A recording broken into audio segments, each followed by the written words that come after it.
Outra coisa, não preciso falar muito sobre isso, seja generoso. Deus está te abençoando? Não espera ter bastante, começa a ser generoso quando você tem pouquinho. Quando você tiver bastante, vai ser mais fácil. Provérbios 11:24 fala: há quem dê generosamente e vê aumentar as suas riquezas, outros retêm o que deveriam dar e caem na pobreza.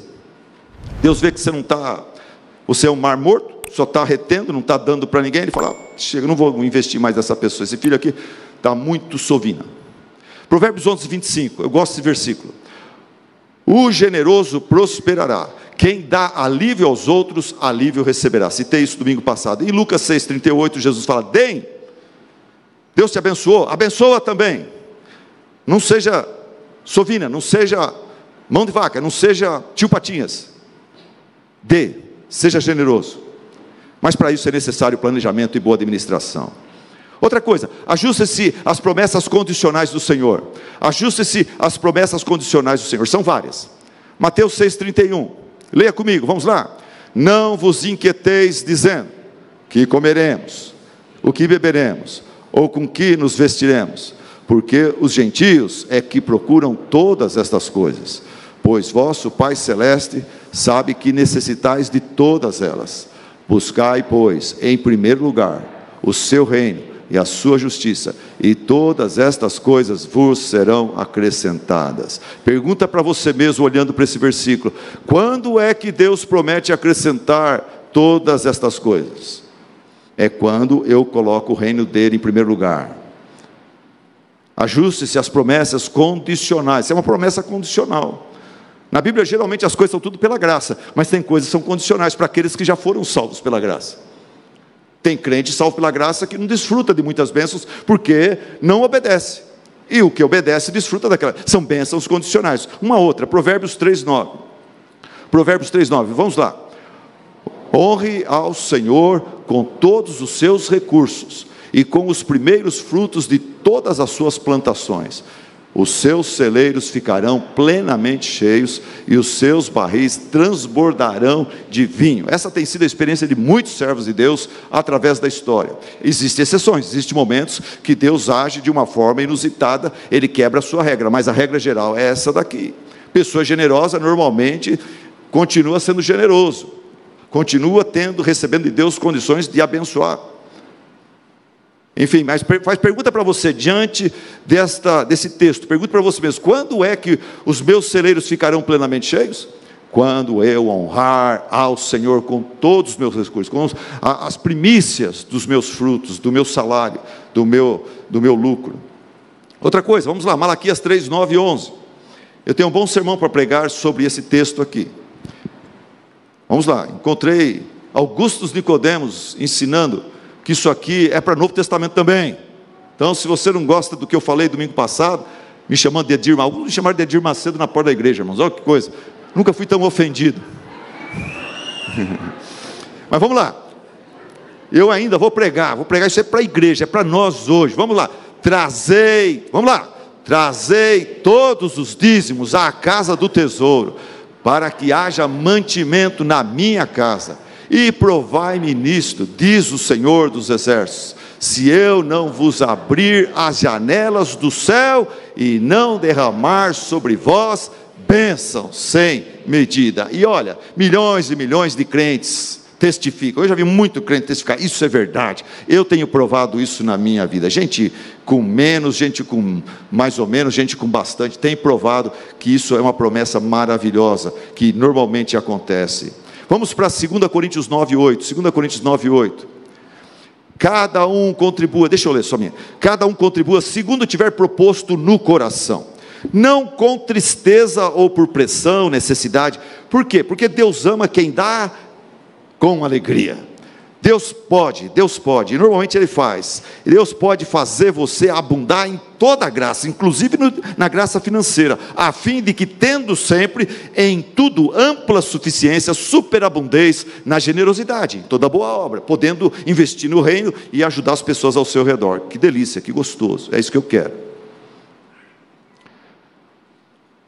Um irmão chegou para o seu pastor e falou assim: pastor, eu vou confessar uma coisa para o senhor.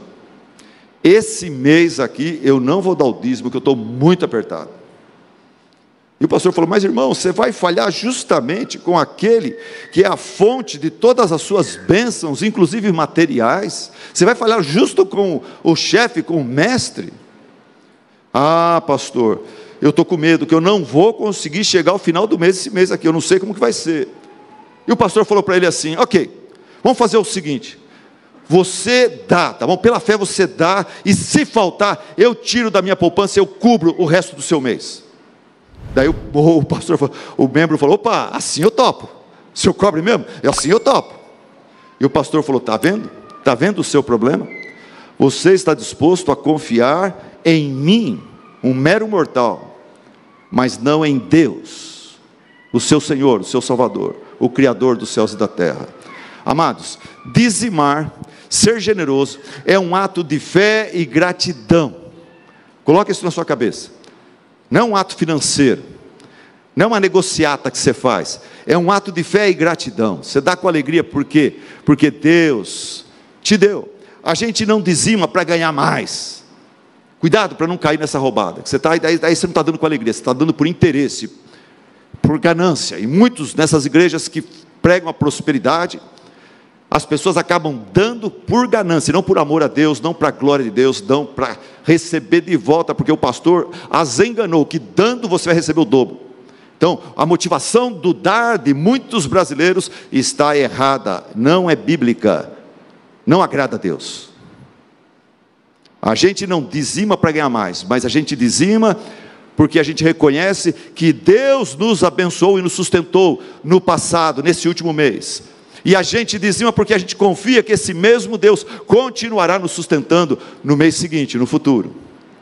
Palavra final, para encerrar. Para você ter o privilégio, o prazer, a alegria de ser uma pessoa generosa, de praticar atos de generosidade para com o reino de Deus, para com a sua família, para com os irmãos, amigos que Deus coloca ao seu redor, para você ter essa alegria de ser uma pessoa generosa e não uma pessoa mão de vaca, que só dá esmola, que só dá mixaria para os outros. Você precisa ver dinheiro como Deus vê. Esse é o resumo da mensagem. Você precisa começar a ver o dinheiro como Deus vê. Depois você precisa aprender a administrar o seu dinheiro. O dinheiro que Deus confia nas suas mãos com sabedoria. Administração. Administrar o dinheiro com sabedoria. Depois você precisa de ajuda espiritual que só Jesus pode dar. Você precisa da ajuda espiritual que só Jesus pode dar. Porque esse jeito de administrar dinheiro, que eu falei aqui, que a Bíblia ensina, é um culto a Deus. E você não vai conseguir cultuar a Deus sem Jesus. Tanto é que quando Paulo, aos Coríntios, ele vai falar sobre generosidade, contribuição, ele fala primeiro sobre Jesus. Ele fala: pois vocês conhecem a graça do nosso Senhor Jesus Cristo, que sendo rico, se fez pobre por amor de vocês, para que por meio da sua pobreza, vocês se tornem ricos. Ele vai falar de generosidade, vai falar de contribuição, ele fala de Jesus. Jesus é o exemplo, ele é a fonte. Jesus é o exemplo, a fonte de poder para você se tornar essa pessoa generosa, para você conseguir ver dinheiro como Deus vê, para você conseguir administrar o dinheiro como você administra, como Deus quer que você administre, e você conseguir ser generoso. Paulo fala que as igrejas da Macedônia foram muito generosas. Ele cita o exemplo das igrejas da Macedônia para motivar os crentes corintianos, a igreja de Corinto. As igrejas da Macedônia, ele fala, foram muito generosas. Mas sabe o que ele fala? Ele fala assim: mas antes de contribuir generosamente, esses irmãos entregaram-se primeiramente a si mesmos ao Senhor. Em outras palavras, antes de você ter a ajuda de Deus para administrar suas finanças, antes de você praticar a generosidade ou dar o dízimo na sua igreja, Deus espera que você oferte a você mesmo para Ele, como um sacrifício vivo para o seu louvor. Entendeu?